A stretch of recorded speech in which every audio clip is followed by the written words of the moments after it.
Hey, Cub fans! Thanks for joining us here on Cubs 24/7, where Randy talks Cubs. We had a full weekend of spring training action.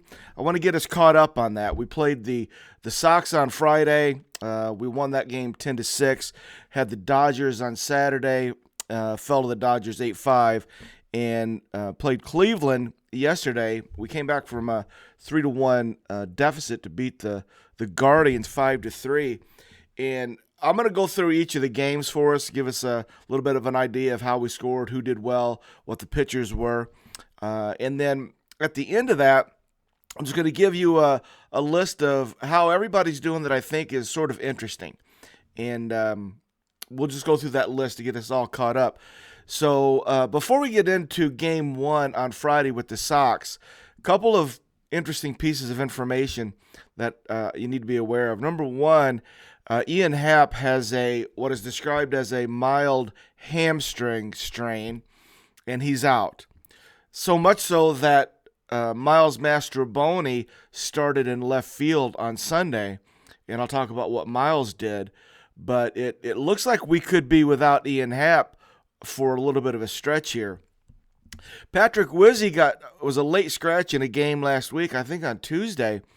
And I had mentioned that I was suspicious because I'm just not hearing a lot about it.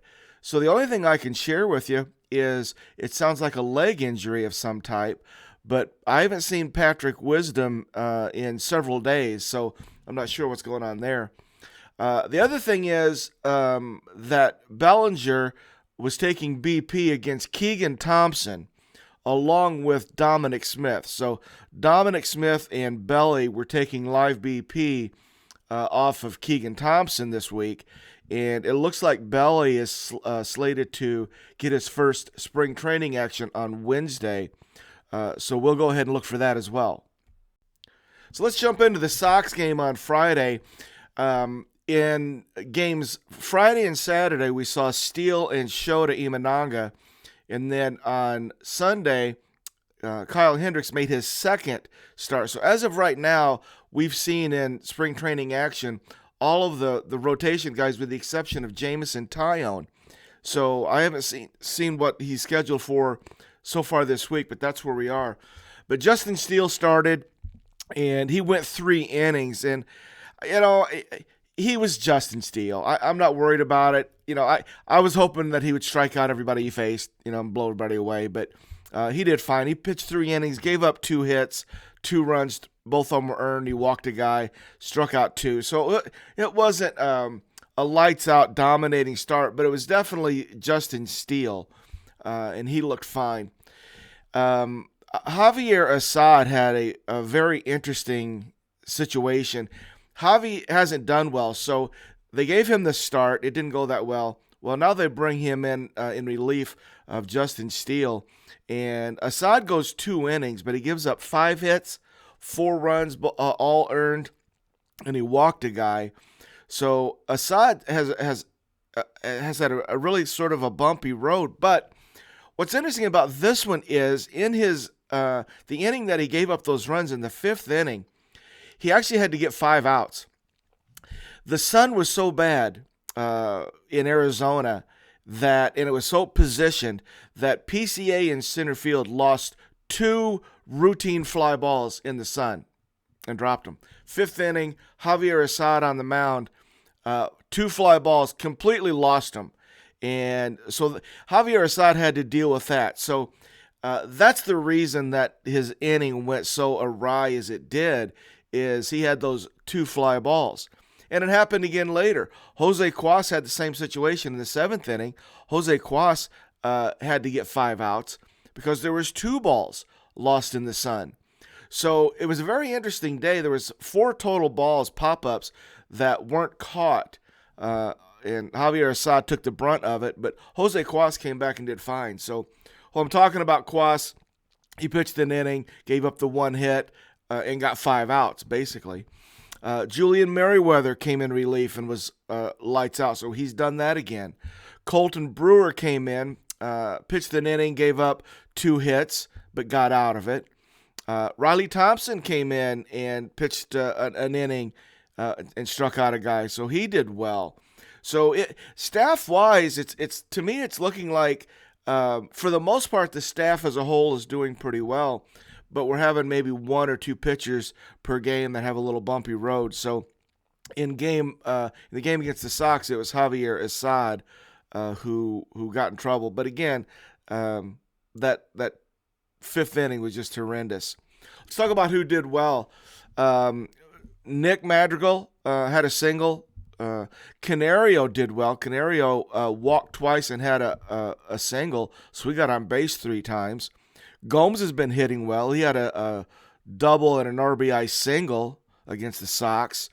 A player that I haven't talked much about, Jordan Wogu, came in. He got an RBI single against the Sox as well. Shaw got another hit, RBI single with a base on balls. And Owen Casey, I'm going to talk more about Owen Casey. Owen Casey turned it around on Friday against the Sox. He hits a 3-run oppo bomb. Just crushed it. He went with it. It was a low and away, and he just hit it to left field. Hit it a ton. David Bodie came in, got an RBI base on balls. And David Bodie's been having good ABs. We're going to talk more about David Bodie as we go through. But he's been having some really good ABs. So that's what happened. Sox on Friday. Cubs win 10-6. Steele started. Assad had that rough inning. We had several players contribute, but it was Owen Casey's opposite field home run that put us in front to stay. Let's move to Saturday at Camelback Ranch against the Dodgers. Dodgers end up winning that 8-5 on Saturday. Shota Imanaga started, and again, sort of like the Steele start, I was just hoping that Shota would strike everybody out and there'd be 3 pitches, 3 whiffs, and it didn't happen that way. Shota wasn't the dominant Shota. He actually gave up 3 hits, gave up a home run, and but he had 5 Ks in 2 1/3 innings, so you could see it. Everything just didn't go perfectly. But Shota is fine. So Steele and Shota at the top of the rotation for me right now, and we'll talk more about that. But Shota had we'll say an average to a good outing. Carl Edwards Jr. came in, did good. Carl's showing himself quite a bit. Luke Little came in and struggled through a 25-pitch inning. He walked 2 guys, but he got out of it. And I got to tell you, every time I watch Luke, and I pay attention to his delivery, how big he is, but he's got a really odd release point, and the way his ball moves, he looks like he's going to be something. But a 25-pitch inning, he got out of it unscathed. We were talking about Richard Lovelady being sort of that other lefty, and he had been doing well up to this point. Richard had a bad outing, and it was interesting because he came in right after Luke, so I thought it was a good thing that I could see Luke and then Richard, sort of back to back, a really good comparison, because right now I thought they were the 2 bullpen lefties that were sort of competing. Well, Richard only goes 2/3 of an inning, gives up 4 hits, 2 runs, both earned, walked a guy, gave up a home run. So he got pulled. So he came in and didn't get out of his inning. Sam McWilliams came in and got out of the inning unscathed. Then Hayden Wesneski, right? Hayden got the start. It didn't go well, so now he gets a relief appearance against the Dodgers on Saturday. He goes an inning and 2/3, gives up 2 hits, 3 earned runs. He walked a guy, ends up striking out 3 guys. But so far, Hayden is struggling a little bit as well. Good news is Mark Leiter Jr. came in, and he looked like Mark Leiter. Came in, he had a clean inning, struck out 2 guys. So Mark had that outing here recently that didn't go well, but he looks like he's back on track.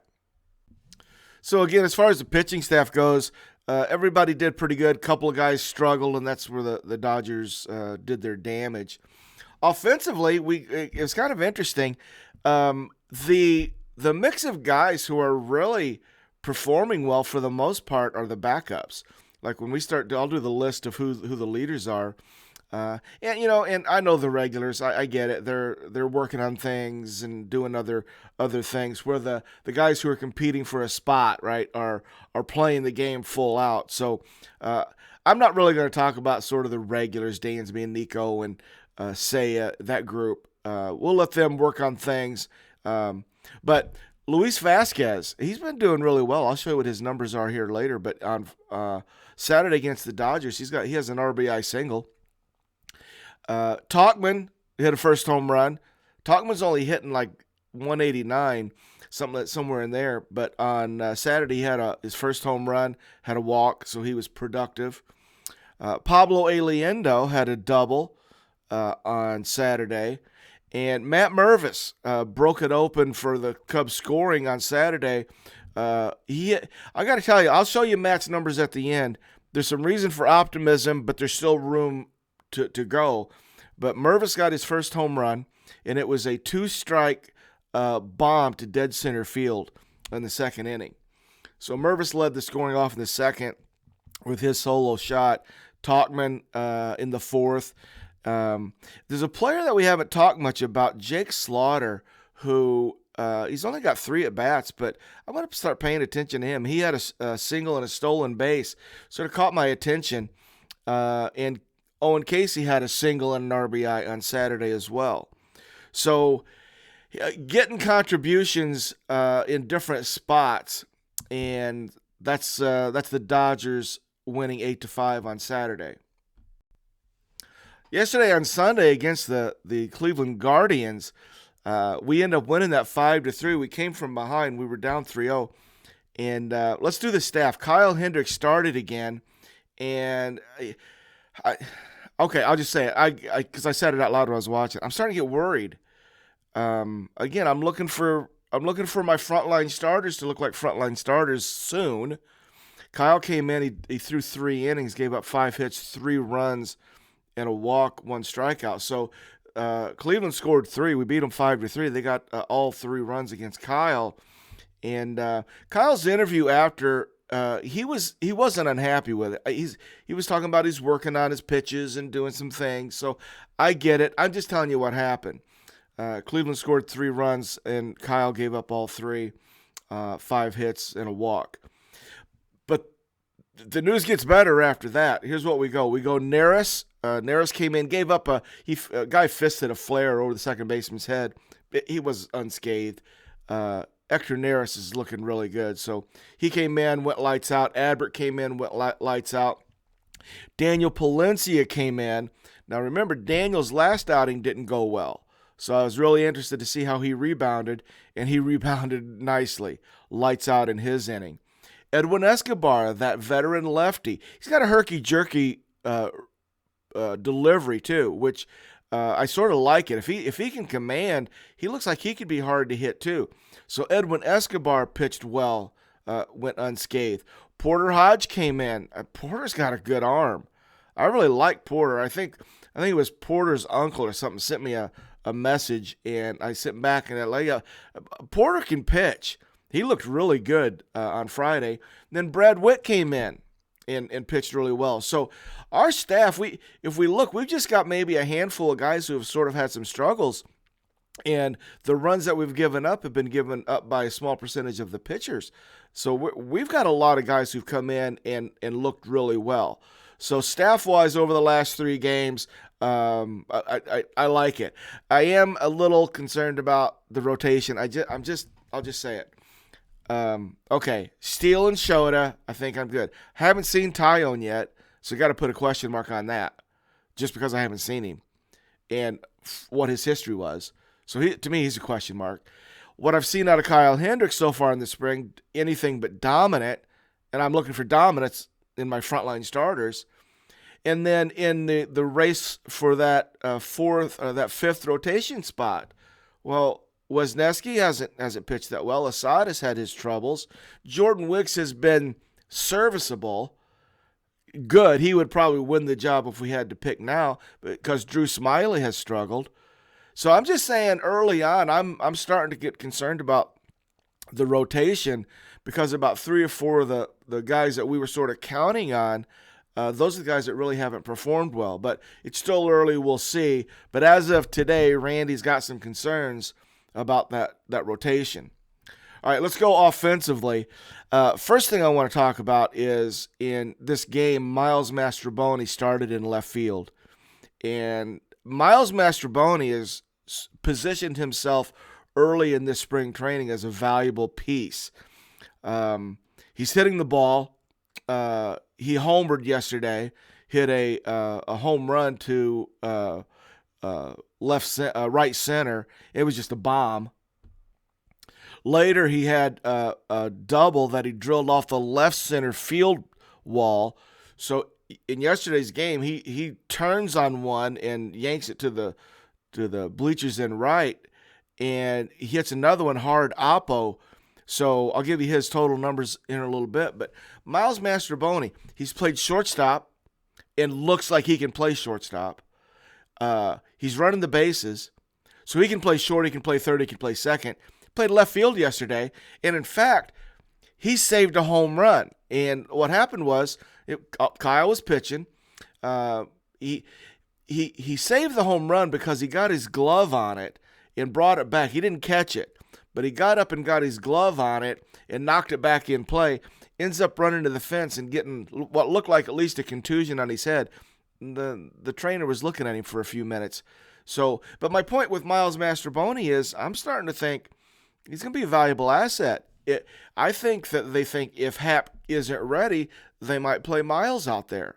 I don't know. He played left field yesterday and looked fine to me. So Miles can play the infield, he can play the outfield, and he's starting to hit. The other player, David Bote, comes in late. David Bote comes in and hits a monster 2-run home run. I mean, he hammered it. A third of the spring, he leads the Cubs in home runs. And David Bote is just... and he looks really good. I talked about David in my last piece, that he just looks like a solid pro. His confidence level, the way he moves, the way he attacks, and I'm talking both offensively and defensively. David Bote looks really, really good. The other thing that happened yesterday is Kevin Alcantara hit his first home run of the season. It was a bomb to straightaway center field. And I found out why they call him the Jaguar, because I never really knew. And when he rounds the bases and he hits a home run, as he's doing it, he takes his right hand and he holds it up like this, like a jaguar jaw. It's like that. I don't know, but that's what it is. And if you see the replay of his home run, you can see him doing it. So Kevin Alcantara with a bomb. So the Cubs win 5-3. Pitching staff, a lot of relievers who are doing well. The relievers that we're hoping for, Neris and Adbert and Palencia. Quas is doing good. So Luke Little. We've got some guys that are really looking the part. We'll have to really pay attention how this rotation starts to look as we move forward. Be looking for Jameson Taillon as well. So let's go ahead and I want to give you some of the numbers for everybody as it stands so we can sort of reboot and get ready for this week. I want to start with Owen Casey. 11 games, 14 at-bats. He's got 8 hits, 2 doubles, a home run, 3 walks, only 2 strikeouts. He's hitting .571 with a .647 on base, a .929 slug for a 1.576 OPS. Obviously it's not going to continue. Can't sustain those numbers, but he looks fantastic. He's 21 years old. So we're going to still be paying attention to Owen Casey. David Bote, 8 games, 14 at-bats. He's got 4 hits, but 3 of them are bombs. So he's only hitting .286, but he's slugging .929 for a 1.341 OPS. David Bote, and playing defensively really well. And veteran leadership. Gomes is hitting the ball. He had few at-bats, but he's hitting .333. Miles Mastrobuoni showing himself. Miles is hitting .417. 5 hits, a home run, and playing all over the field. Joe Hudson, he's only got 8 at-bats, but he's got 4 hits. Joe is the catcher, one of the 4 catchers who were invited to spring training on a non-roster invitee. and he just rakes. He got 6 RBIs, he's walked 3 times. His only struck out twice. OPS is 1.667. Joe Hudson making a move. Let's talk a little bit about Matt Mervis. Okay, here's the good news with Matt Mervis. Matt Mervis leads the team in walks. Mervis has walked 6 times. That's fantastic news. It hasn't. His walks are making him productive because he's only struck out 3 times. So 6 walks, 3 strikeouts, 3 hits, scored 5 runs. His average is only 214, but his production is way past that. So that's what we're going to start looking for next. It looks like Matt is controlling the strike zone. He's not chasing near as bad. That home run is big. I think his confidence level is going to be up. So this week, let's see if Matt starts to get some base hits. Luis Vasquez has shown himself too. If you guys haven't seen the video on Luis Vasquez, go ahead and do it. He's a very interesting guy. He was a sort of a defensive first infielder for the vast majority of his professional career. Then all of a sudden last year, the bat shows up. So think of Luis Vasquez as, as good an infielder as we've got in the system. And now all of a sudden he's starting to rake. He's got 13 at-bats. He's hitting .385 with a .438 on base. Got 5 hits, 4 RBIs. He's walked twice. Luis Vasquez can play. He looks really good. I've been rooting for Canario, and Canario is he's still not quite there. He's still chasing a little bit, but you can see it. It's like he just needs one more click to move up. So that's where Canario is. Pico Armstrong has started to, I'm going to say, struggle just a bit. Here's why. He's got 4 hits in 16 at-bats, 3 doubles, but he hasn't walked at all. Struck out 5 times. So 5 strikeouts and no walks. And I've noticed that PCA he gets down in the count quickly, right? Probably a little too aggressive, chasing, getting down 0-2, and then it goes squirrely from there. So look for that with PCA. Can PCA get up in the count, right? That's kind of what I think he needs to be focused on. He's sitting behind in the count way too much lately. Michael Busch. Here's what's interesting. I'm going to give you Michael Busch's numbers. They're not all that impressive. He's 2 for 9. So he's hitting .222 with a .417 on base, .639 OPS. Numbers that aren't impressive. But the eye test is. For whatever reason, when I watch Michael Busch hit, I'm like, yeah, we're fine there. Regardless of what the numbers are here in the short sample size, but Michael Busch looks good, but his numbers haven't really translated just yet. Matt Shaw, 4 for 17, 3 runs. Matt Shaw can play. Defensively, he's not ready. Madrigal, just being interested, what's Nick Madrigal doing? Well, Nick is about Nick. He's 3 for 12. He's got a walk and a double.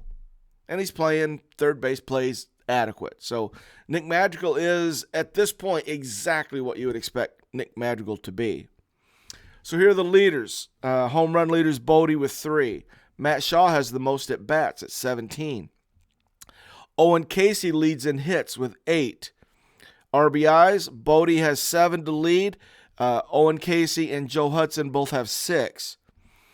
Pablo Aliendo has the lead in strikeouts at 8. Mervis leads the team so far in walks with 6. Stolen bases, PCA and Michael Busch both have 2. Runs scored, Casey, Canario, and Mervis have 5. Casey's on base because he's getting hits. Mervis and Canario are on base with bases on balls. And doubles, it's PCA and Aliendo have 3. So Aliendo's been a double or a strikeout. On base percentage is Mervis. That's kind of where we are. So guys, that's the update. I feel all right. We're ready now to get into the week. We're all up to date on what's happened. What are we looking for in the coming weeks? What do we need to, especially this week? What do we need to see? I hope to get news on Patrick Wisdom. There's still a little bit of news about some trades. I think there's going to be some. I think this. I look at this lineup and it's a chessboard, and I don't think the moves are done.